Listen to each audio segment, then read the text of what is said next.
महात्मा उपासक डॉक्टर सोहनराज तातेड़ पुनरुत्थान और आत्मविज्ञान के बाद अब ला रहे हैं सनातन सत्य, जैसी दृष्टि वैसी सृष्टि, कुदरत, कुदरती रचना एवं कुदरत के कानून से शाश्वत सुख की प्राप्ति। लॉगिन करें www.drsohanrajtated.com, YouTube channel doctor Sohanraj Tated, Play Store से डाउनलोड करें mobile app doctor Sohanraj Tated. चंदेषु निम्मलयरा आइचेषु अयं पयासैरा सागरवर गंभीरा सिद्धा सिद्धिं मम दिशन्तु, सिद्धा सिद्धिं मम दिशन्तु। हे मेरे भीतर विराजमान शुद्ध आत्मा भगवान, आप अजर हो, अमर हो, अविनाशी हो, अनंत ज्ञान, अनंत दर्शन, अनंत शक्ति, अनंत सुख का धाम हो। आप रिद्धि सिद्धि प्रदाता हो। आप सागर के समान गहरे और हिमालय के समान विशाल हो। आप मुक्ति प्रदाता हो। मुझे मुक्ति की ओर प्रयाण करना है। मुझे शक्ति दो, जागृति दो, आशीर्वाद दो। भाई और बहनों, मातृशक्ति को नमन। आज का हमारा बहुत सुंदर विषय निमित्त, निर्दोष, अकर्ता और शुद्ध आत्मा। ये चार जो शब्द हैं, ये चार शब्द नहीं, ये मुक्ति के मार्ग हैं। जैसे ज्ञान, दर्शन, चारित्र, तप मुक्ति के मार्ग होते हैं, उसी तरीके से ये चार शब्द जिनकी हम परिभाषा करेंगे, ये अगर आर्ट ऑफ द विजन में बिठा दिया जाए, इसके लिए हमें कोई कठोर परिश्रम नहीं करना है, समझ के अंदर इसको बिठा दिया जाए। समझ सही होनी चाहिए। देखिए, कोई चीज को रटना, याद करना, पुनरावर्तन करना, अपने दिमाग में धारण करके रखना, वो कठिन काम होता है। ये विद्वान लोगों का काम होता है। और जो पुनरावर्तन के लिए बार बार बार बार याद करना पड़ता है। लेकिन ये चार शब्द ऐसे हैं जो कि शब्द नहीं है, चार अमोघ मंत्र है। इनको केवल दृष्टि में रखना है, इनको रटना नहीं है और इनको बार बार याद करने की जरूरत नहीं है, दृष्टि में बिठा लेना है। हमारा सनातन सत्य कार्यक्रम दृष्टि विज्ञान कहलाता है, जो कि कुदरत, कुदरती रचना और कुदरत के कानून पर आधारित है।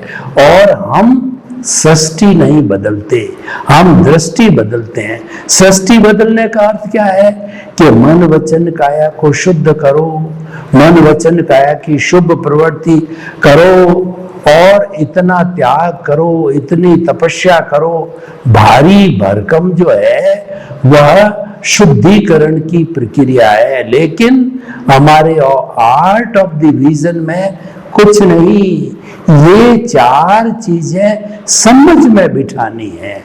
जो मोक्ष है वो क्रिया में नहीं है, मोक्ष तो भावों में है।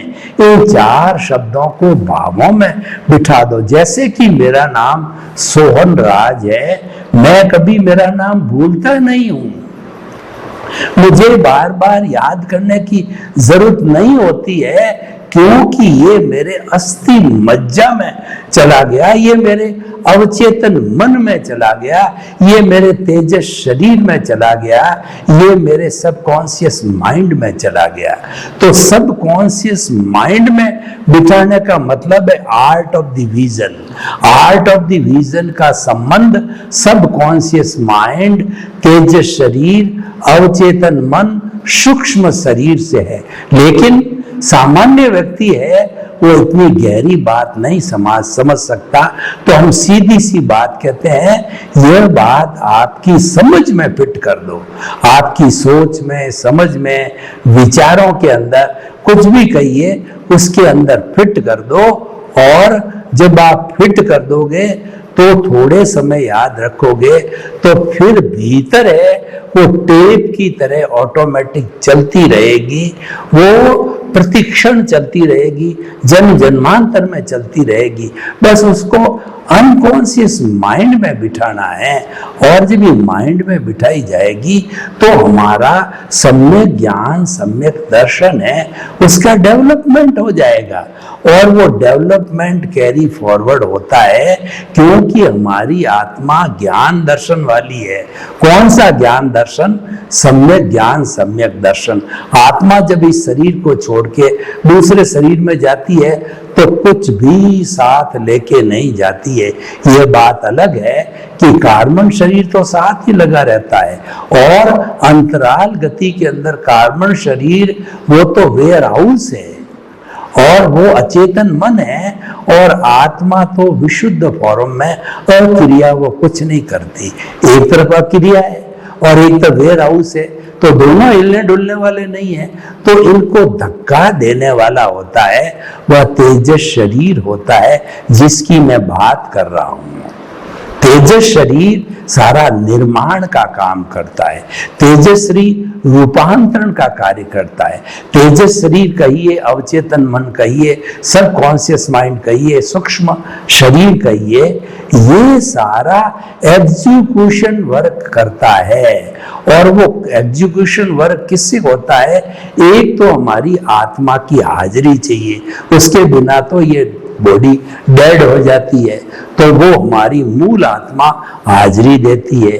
और उसके बाद के अंदर जो हमारा कर्म शरीर है उसको हम कहते हैं प्रतिष्ठित आत्मा।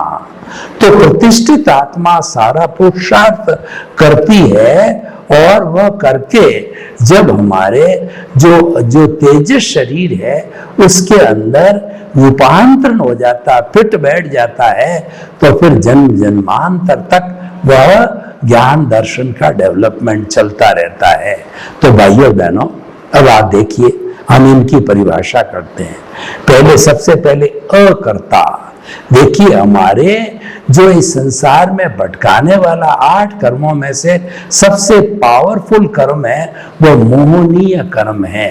मोहनीय कर्म की कुल 28 प्रकृतियां होती है और उसमें से जो है इसके चार भाग होते हैं, क्रोध, मान, माया, लोभ, और इसकी प्रकृतियां होती है अनंतानुबंधी, अप्रत्याख्यानी, प्रत्याख्यानी और संजलन। अनंतानुबंधी जो क्रोध, मान, माया, लोभ की प्रवृत्ति होती है वह कठोर पत्थर के अंदर जो लकीर बिठाने की, छेद करने की, खड्डा करने की, वह अनंत अनुबंधी है। और ये प्रकृति किसी व्यक्ति की होती है तो नए कर्मों का बंधन होता है। ये दर्शनीय मौनीय की पहली प्रकृति है। और दूसरी है वो हमारी जो है वो अप्रत्याख्यानी, ये अवस्था होती है। ये कोमल लकड़ी के अंदर रेखा बनाने की बहुत सरल है। और तीसरी प्रत्याख्यानी होती है जो कि बालू की रेत में लकीर खींचने की, लकीर खींची, हवा आई और मिट गई। मतलब ऐसा क्रोध, मान, माया, लोभ आया और थोड़ा सा आया चला गया, आया और चला गया।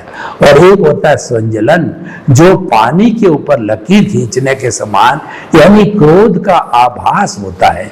क्रोध, मान, माया, लोभ टिकते नहीं, रहते नहीं, केवल आभास होता है, उसको हम कहते हैं कि ये संजुलन है। तो ये प्रकृतियों के अंदर हमारी मोहनीय कर्म की जो अनंतानुबंधी जो प्रकृति है वो अगर समाप्त हो जाती है तो हमको जो एनलाइटनमेंट होता है, हमको जो है वो थर्ड आई मिलती है, हमको संभाव मिलता है और हमें जीवन जीने का एक नया पथ, मुक्ति का मार्ग मिलता है, अध्यात्म विज्ञान मिलता है।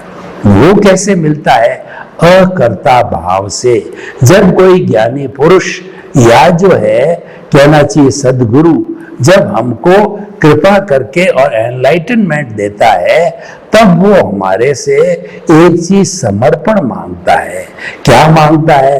द्रव्य कर्म, भाव कर्म, 9 कर्म, मन, वचन, काया तथा मेरे नाम की सब माया आप प्रकट परमात्मा प्रभु के सुचरणों में समर्पित करता हूं। यानी हमारा सर्वस्व भक्ति मार्ग, हमारा जो सर्वस्व है कर्म है और हमारा मन वचन काया है, सब कुछ समर्पित हम गुरु के चरणों में कर देते हैं, तब गुरु इतनी भक्ति को पा करके और हमारा निमित्त बनते हैं। वो निमित्त बनता है, हमारा पुण्योदय होता है और गुरु का पुण्योदय होता है, सब मिल करके और हमको दिव्य दृष्टि मिलती है, एनलाइटनमेंट मिलता है, ज्ञान मिलता है, आत्मज्ञान मिलता है। तो वो क्या है कि वो हमारी सीट को चेंज कर दिया जाता है। गुरु ज्ञान देते समय आपकी पद है वो बदल देता है। आप पहले कर्ता पद पर बैठे थे, आप बहिर आत्मा थे, आप स्वार्थ की चेतना से थे। कोई स्वार्थ की चेतना बुरी नहीं है, बहिर आत्मा बुरी नहीं है, परंतु excess of everything is bad. किसी चीज की अधिकता खराब होती है, वो मात्र एक ही स्वार्थ के में रहता है, मैं और मेरा, मेरा घर, मेरा परिवार, मेरा धन, मेरी दौलत, मेरी पद प्रतिष्ठा और उसके साथ साथ के अंदर मेरा जो संपत्ति, सारी चीज मिला करके जो जड़ का संसार है वो मैं मेरा से जुड़ा हुआ रहता है। वो हटा देता हमारे को, वो हटा करके और हमको अंतर आत्मा यानी आत्म पद पर बिठा देता है, तो फिर हम अकर्ता बन जाते हैं। वास्तव के अंदर जो करता है वो व्यवस्थित शक्ति है, करता है वो कुदरत है। पूरी कुदरत की दृष्टि से हम देखें तो इसका संचालन करने वाली कुदरत है, और व्यक्तिगत रूप से देखें तो संचालन करने वाली व्यवस्थित शक्ति साइंटिफिक सर्कमस्टेंशियल एविडेंसेज है, जो कि द्रव्य क्षेत्र काल भाव, काल स्वभाव, कर्म, पुरुषार्थ और नियति के माध्यम से हमारा नियंत्रण करती है और हमारी वो क्रिएटर, ऑपरेटर, डिस्ट्रॉयर होती है। हम तो we are the only user, sufferer and the guest of the nature. वो हमको जो है वो बना दिया जाता है। जब हमको गेस्ट, सफरर और जो यूजर ऑफ द नेचर बनाया जाता है, यानी हम निमित्त बन जाते हैं। हर चीज के निमित्त होते हैं। एक मुनि होता है, एक सेठ होता है।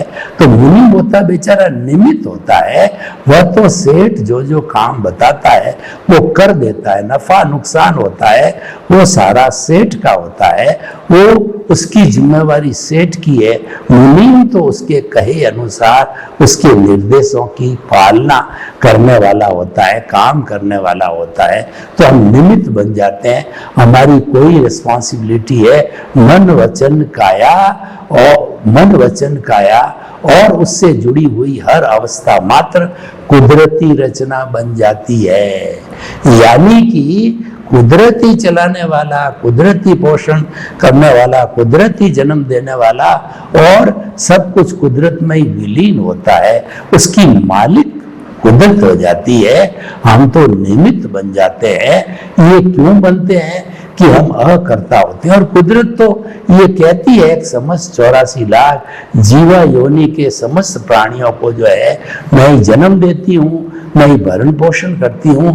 पृथ्वी, जल, अग्नि, वायु और आकाश, इन 5 भूतों से मैं सबका पालन पोषण, जन्म और सबकी सब गतिविधियां करती हूँ। और जब उनका आयुष्य पूरा हो जाता है जीवित प्राणियों का, तो वो मेरे भीतर ही 5 भूत पृथ्वी, जल, अग्नि, वायु और आकाश में विलीन हो जाते हैं। तो हम क्या लेके आए हैं और क्या लेके जाएंगे? न तो कुछ लेके आए हैं और न कुछ दे के आए हैं। रंग मंचिय जगत है और कर्म खिलावन हार, और नाना रूप बनाए के और चेतन खेलन हार। हम तो ये जो जीवन मिला है वो कठपुतली के नाच की तरह है। तो हम जैसे कि नाटक खेला जाता है रामायण का, एक सीता बनती है, एक राम बनता है, हनुमान होता है, सुग्रीव होता है, विभीषण होता है, रावण होता है। सभी अपना अपना रोल अदा करते जाते हैं और चले जाते हैं, रोल करके चले जाते हैं। तो हम भी अपना आयुष्य का, कर्मों का जितना भुगतान होता है वह सब कुदरत के संजोग जुटाने से ही होता है, उसके बिना भुगतान नहीं होता है। कुदरत संजोग जुटाती है, हमारा भुगतान होता है, हिसाब क्लियर होता है। और जब हिसाब क्लियर हो जाता है और हमारा आयुष्य कर्म पूरा होता है, हो जाता है, तो हम चल पड़ते हैं। हम जो है वो कहना चाहिए मर जाते हैं और फिर इसी कुदरत के अंदर दूसरी बार जन्म लेते हैं, क्योंकि कुदरत कोई नई नहीं है। ये कुदरत तो समस्त जीवित प्राणियों को जन्म भरण पोषण पालन पोषण करने वाली यही है। तो यही हमने अपना मृत्यु काल किया और यहीं पर शरीर दूसरा होता है, दूसरा शरीर धारण कर लेते हैं।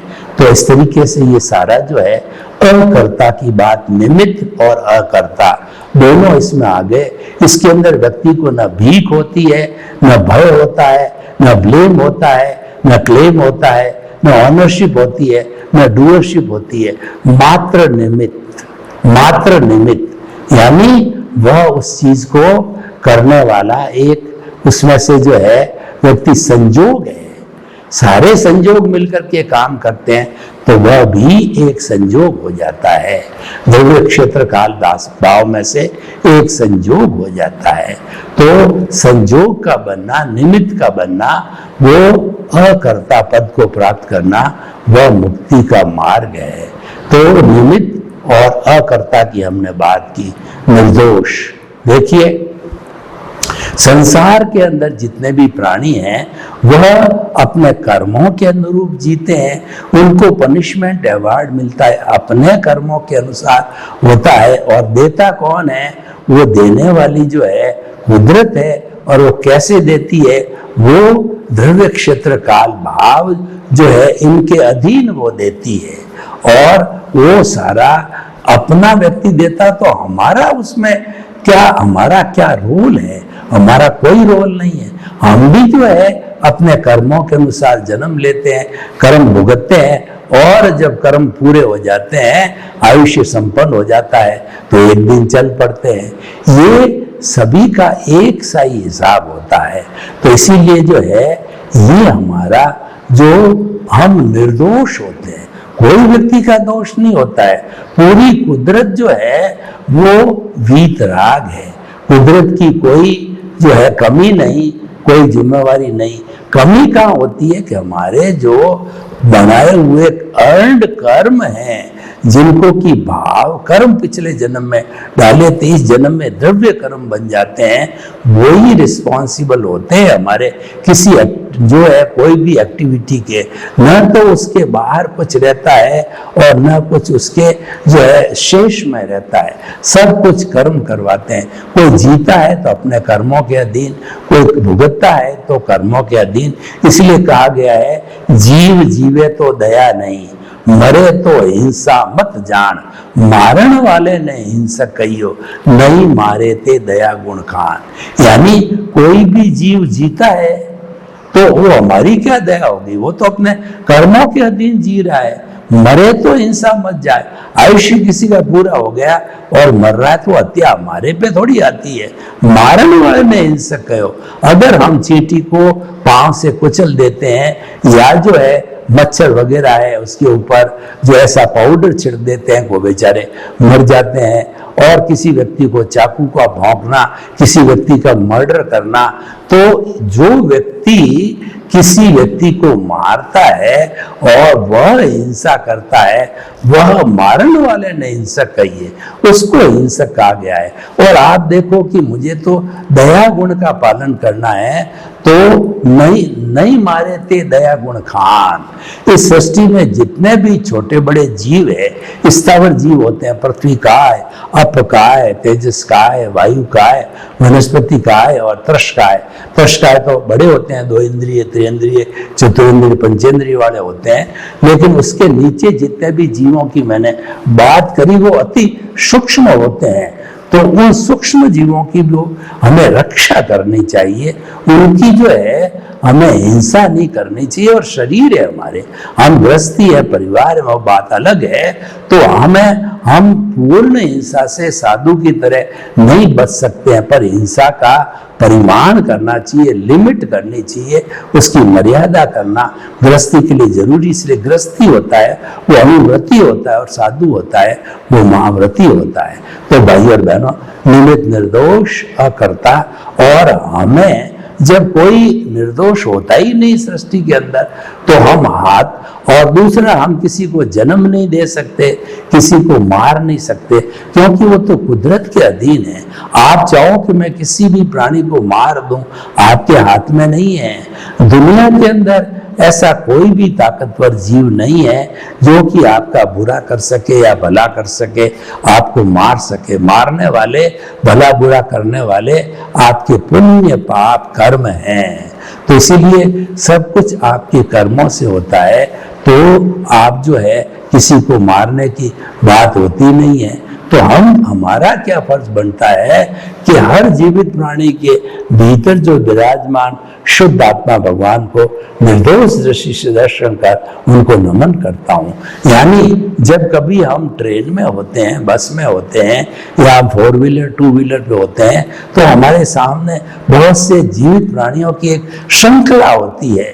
कोई पैदल जा रहा है, कोई पेड़ पौधे हमको दिखाई दे रहा है, कोई पक्षी उड़ते हुए दिखाई दे रहा है, कोई पशु चलते हुए दिखाई दे रहा है। जो भी जीवित प्राणी दिखे उसको मन ही मन बिना मुंह से बोले आपके भीतर विराजमान शुद्ध आत्मा भगवान को निर्दोष दृष्टि से दर्शन कर उसको नमन करता हूँ।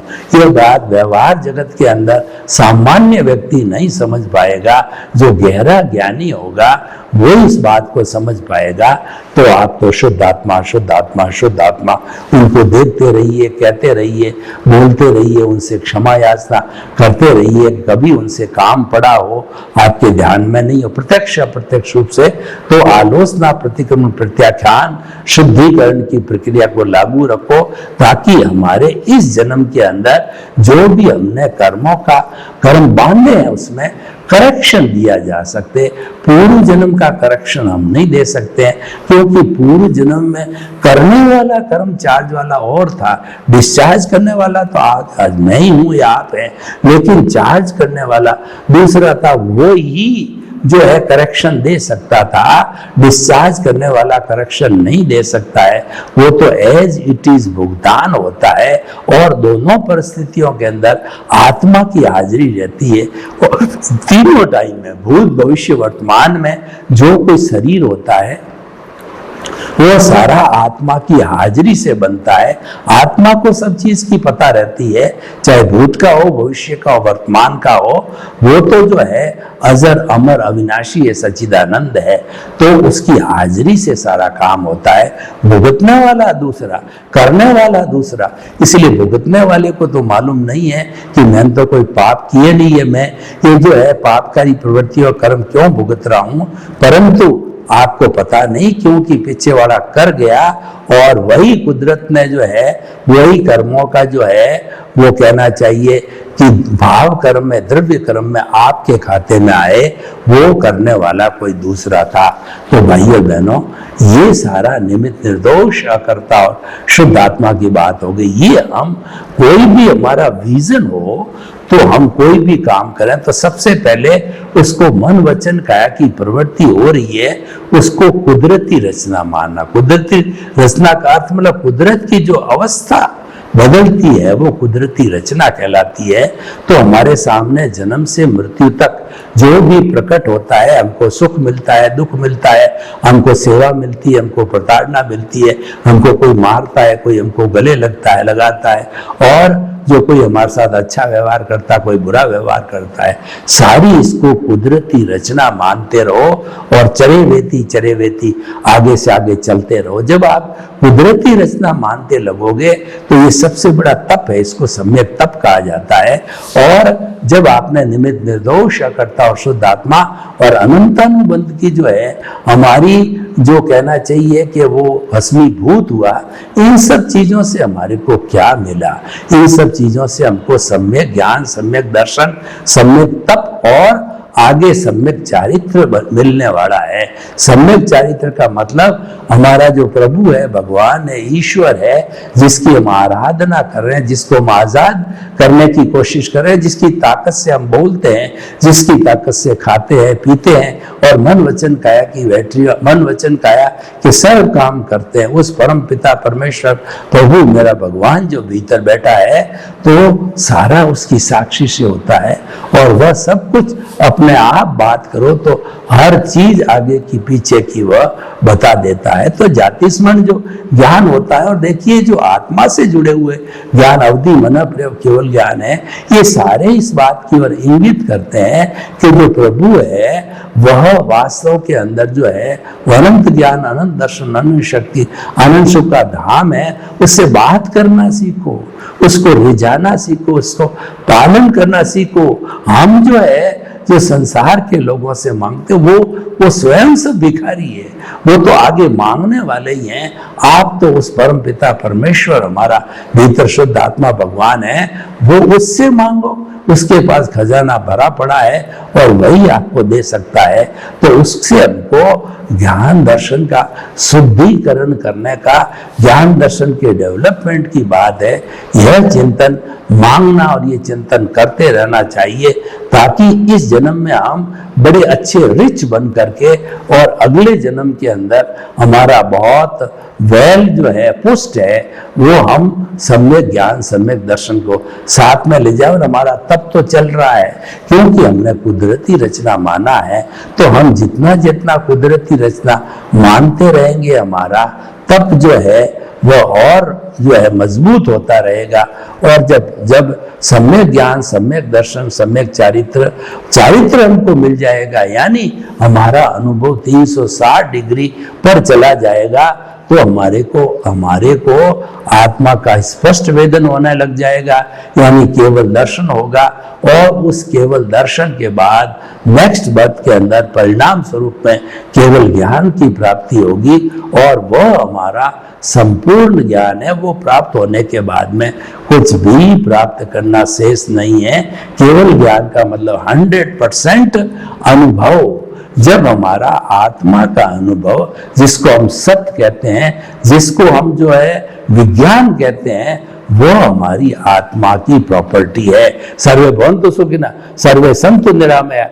लोक के सब जीवों को सुख मिले, शांति मिले, आनंद मिले, प्रेम मिले, सौहार्द मिले, और सभी हम जो है वो निमित्त निर्दोष बन करके इस जगत से तरे आपके प्रति मंगल। ओम शांति। महात्मा उपासक डॉक्टर सोहनराज तातेड़ पुनरुत्थान और आत्मविज्ञान के बाद अब ला रहे हैं सनातन सत्य, जैसी दृष्टि वैसी सृष्टि, कुदरत, कुदरती रचना एवं कुदरत के कानून से शाश्वत सुख की प्राप्ति। लॉग इन करें www.drsohanrajtated.com, YouTube channel doctor Sohanraj Tated, Play Store से डाउनलोड करें mobile app doctor Sohanraj Tated.